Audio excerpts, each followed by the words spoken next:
अस्सलाम वालेकुम वरहमतुल्लाहि वबरकातुहू। मैं डॉक्टर शबाना नाज़नीन हूँ, consultant nephrologist, transplant physician, general hospital में। एक्चुअली हम लोग किडनी की दायमी बीमारी, क्रॉनिक किडनी डिसीज़ और उसके सिम्टम्स में कितने कई बार बात कर चुके हैं। जो क्रॉनिक किडनी डिसीज़ है, जिसे किडनी की दायमी बीमारी कहते हैं, तो मेन रीज़न्स क्यों आता है, किस लिए आता है, किस में आता है।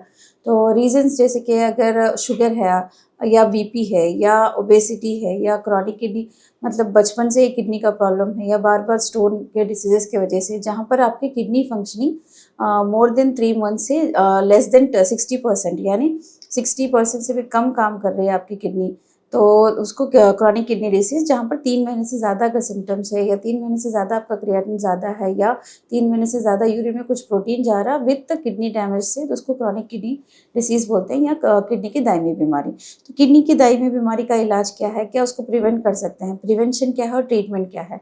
प्रिवेंशन माने उसको हम लोग पहले से प्रिवेंट कैसा कर सकते हैं।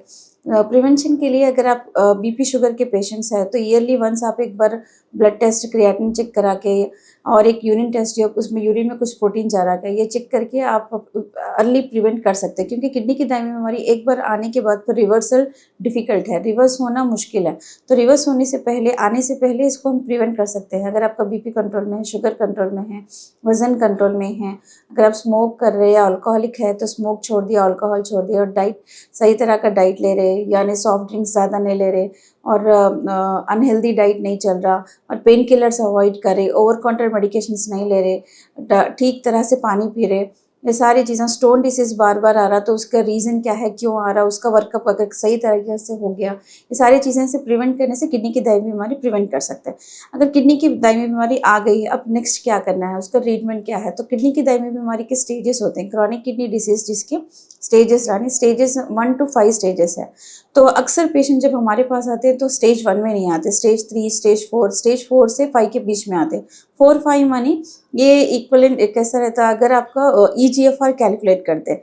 ईजीएफआर एक मतलब ऑनलाइन ऐप में से आपका क्रिएटिनिन देख के, आपका बॉडी साइज क्या है, मेल फीमेल है, रेस क्या है, ये सारी चीज़ें देख के आपका क्रिएटिनिन, जो भी आपके ट्रीटिंग डॉक्टर है, आप जब पेशेंट क्रिएटिनिन के साथ जाते तो ईजीएफआर चेक होता है। तो अगर ईजीएफआर लेस देन 90 है और 3 महीने से ज़्यादा आपको किडनी का प्रॉब्लम है, प्रोटीन भी जा रहा तो उसको किडनी की दायमी बीमारी बोलते हैं। सो लेस देन 90 से लेके लेस देन 15% तक स्टेजेस रहते हैं, stage 1, stage 2, stage 3, stage 4, stage 5।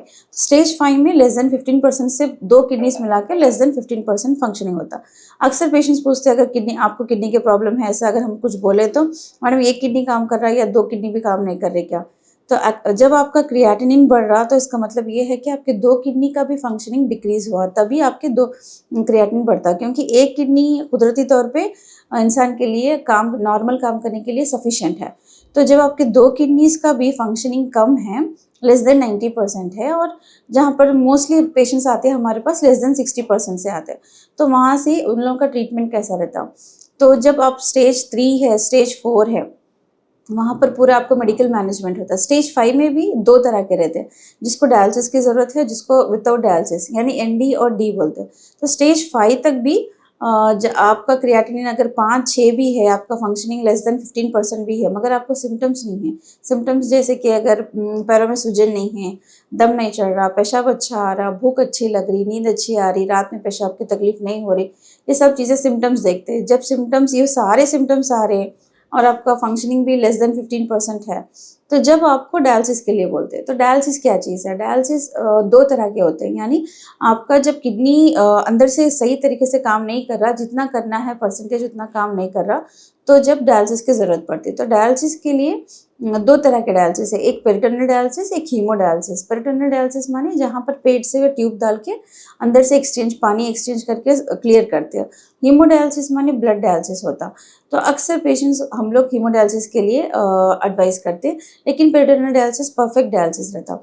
तो हीमोडायलिसिस भी, डायलिसिस का नाम सुनते ही अक्सर पेशेंट्स परेशान हो जाते हैं। तो हर किडनी की दायमी बीमारी पेशेंट को डायलिसिस की ज़रूरत नहीं पड़ती। सिर्फ डायलिसिस की ज़रूरत जब ही रहती जब आपको जैसे कि दम बहुत ज़्यादा चढ़ रहा, दूसरे ड्रग्स देने पर भी कम नहीं हो रहा, और बॉडी में एसिड इतना ज़्यादा है कि दूसरे ड्रग्स देने पर भी कम नहीं हो रहा, पोटेशियम का कंटेंट बहुत ज़्यादा बढ़ गया और यूरिया और क्रिएटिनिन बहुत ज़्यादा बढ़ गया, जिसको मेडिकल मैनेजली नहीं कर सकते, तभी डायलिसिस के लिए जाते हैं।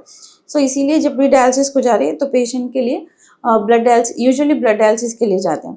तो ब्लड डायलिसिस में फिर के टेम्पररी और परमानेंट है, ये नेक्स्ट एक क्वेश्चन रहता है पेशेंट्स का, जब भी डायलिसिस अगर हम लोग इनिशिएट कर रहे हैं तो ये टेम्पररी है या परमानेंट है। सो किडनी की दायमी बीमारी के पेशेंट है और टेम्पररी कुछ बुखार आया, बॉडी में इन्फेक्शन हुआ या कहीं कुछ ब्लीडिंग हुआ, बीपी सडन से फॉल हो गया या हार्ट फेलियर हुआ, तो अगर किडनी की दायमी बीमारी नहीं बढ़ रही, सिर्फ ये चीज़ों की वजह से वो टेम्परली किडनी का फंक्शनिंग थोड़ा और कम हो गया और जहाँ पर आपको ट्रीटिंग डॉक्टर बोले कि डायलिसिस की ज़रूरत है, तो वो टेम्पररी डायलिसिस है। मगर ये सारी चीज़ें फैक्टर्स हटाने के बाद भी सिर्फ किडनी की दायमी बीमारी है और जो प्रोग्रेस होते जा रही, तो वहाँ पर आपको परमानेंट डायलिसिस की ज़रूरत पड़ती है।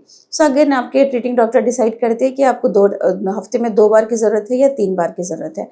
फिर टेम्पररी डायलिसिस कहाँ पर होता है? जहाँ पर टेम्परली आपका किडनी का डैमेज है, जैसे कि AKI, अक्यूट किडनी इंजरी बोलते हैं। सो अक्यूट किडनी इंजरी माने अगर कुछ भी सडन से बीपी डाउन हो गया, इन्फेक्शन हो गया, निमोनिया है, कहीं भी बॉडी में इन्फेक्शन है या कहीं में कुछ हार्ट फेल्यूर है या कुछ लीवर फेल्यूर है, जहाँ पर टेम्परली आपका किडनी काम करना कम हो गई और मेडिकल मैनेजर मतलब मेडिसिन से कुछ नहीं हो रहा और पेशाब बिल्कुल भी नहीं आ रहा, बॉडी में एसिड बहुत ज़्यादा है और पोटेशियम बहुत ज़्यादा है, तो वो टाइम पर टेम्पररी डायलिसिस करते।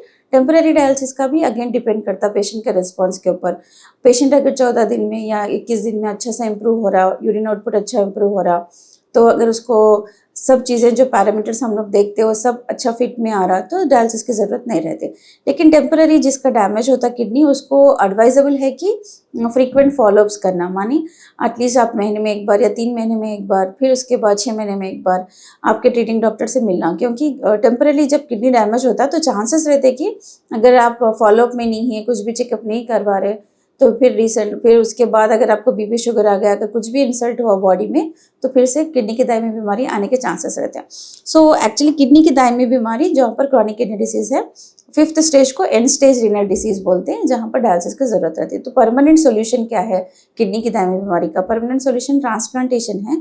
सो ट्रांसप्लांटेशन भी डिफरेंट टाइप्स है।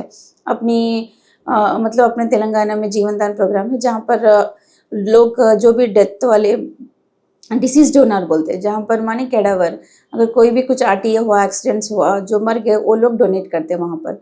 और लाइफ डोनेशन का डिफरेंट है। लाइफ डोनेशन में माने जो भी रिलेटिव्स है, माने पेरेंट्स है या पर बच्चे है या पर grandfather, grand parents, near degree relatives बोलते हैं, वो लोग किडनी दे सकते हैं। सो ट्रांसप्लांटेशन उसका last and the permanent solution है क्रॉनिक किडनी डिसीज का ट्रीटमेंट का। सो बेस्ट थिंग क्या है क्रॉनिक किडनी डिसीज के लिए?